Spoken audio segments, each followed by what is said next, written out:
ნოვრუზ ბაირამს აღნიშნავს და ეს ერთადერთი ესეთი პოლიტიკური ღონისძიება არის, როდესაც თანამდებობის პირები ჩამოდიან მარნეულში და ულოცავენ ადგილობრივ მოსახლეობას და ჩამოდის ვიცით კობახიძე ყაველაშვილი და დღე და ღამე აკეთებენ გზას.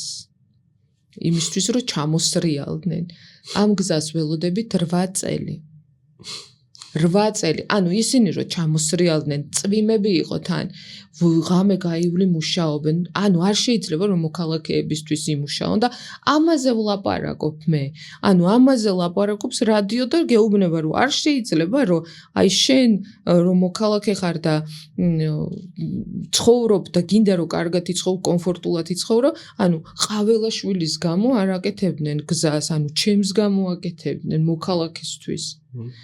და ანუ არა, შენ არ ხარ კარგი. ანუ შენ ხარ, თან ანუ არ არის სირცხვილი, რომ იმისთვის რომ ადგილობრივების პრობლემებზე რომ ვილაპარაკოთ, ვიღაცა ამერიკელი და ევროპელი განამხდელი ამის ფულს იხდის, ხო?